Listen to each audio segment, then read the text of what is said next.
Hello, my dear students. This is IITZ Advanced 2018 Physics Solutions, Paper 2 by N Srinivasu.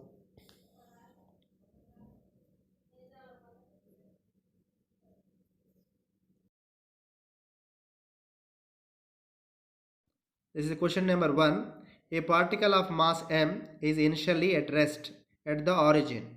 It is subjected to a force and started moving along the x-axis. Its kinetic energy k changes with time as dk by dt is equal to gamma t, where gamma is a positive constant of appropriate dimensions. Which of the following statements is or true? Okay, students, you see what is the information given is the particle is at rest, no? So initial velocity is 0. So initial kinetic energy also 0. So the kinetic energy changes with time is given, no? Dk by dt is equal to gamma t. From this we can calculate kinetic energy at any time. K is equal to half mv square is equal to gamma t square by 2. From the integration we have calculated this. So from this half mv square is equal to gamma t square by 2, no? So v is equal to square root of gamma by m into t. Here velocity is proportional to time and acceleration is equal to dv by dt, no? Equal to constant it is coming.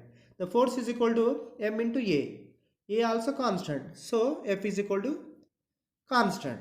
The first option, the force applied on the particle is constant. So option A is correct. Second is the speed of the particle is proportional to time. That also we have derived. V is equal to under root of gamma by m into time. So option B also correct. The distance of the particle from the origin increases linearly with the time. So that we can do here. V is equal to dx by dt is equal to under root of gamma by m into t. So from differentiation you are getting x is equal to square root of gamma by m into t square by 2. X is not linearly varying with time, no? So option C is wrong. The force is conservative. What is meant by force is conservative? If work done by a force, if that work is depends only on the final and initial coordinates of the particle. So here W is equal to integration of f dot dx, then W equal to f into xf minus xi.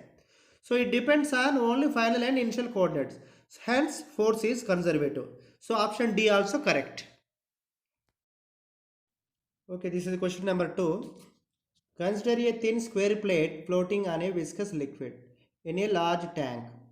The height h of the liquid in the tank is much less than the width of the tank. The floating plate is pulled horizontally with a constant velocity u0. Which of the following statements is or true? Okay, students, you see here. What is the first option? The resistive force of liquid on the plate is inversely proportional to H. This option is correct. We'll justify it. You see, when the plate is moving on the liquid, no? The liquid and the plate between there is some kind of frictional force. This is due to viscous, you can think it is viscous also, viscous force also. So when it is moving on the liquid surface, some kind of shear stress it will undergo.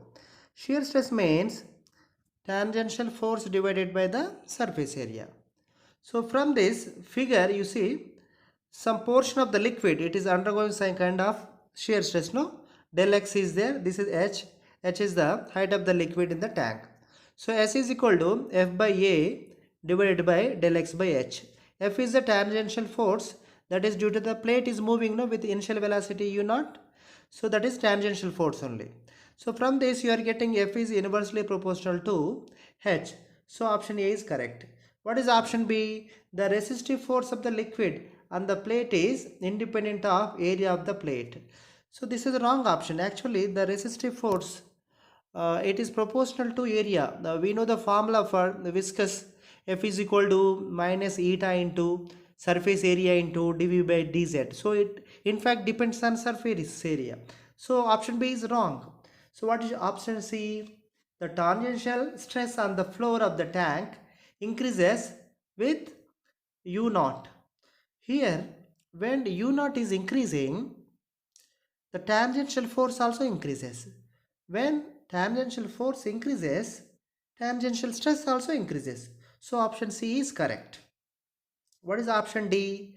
The tangential Stress on the plate varies linearly with the viscosity, eta.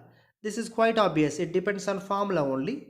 F is proportional to eta. So option D also correct.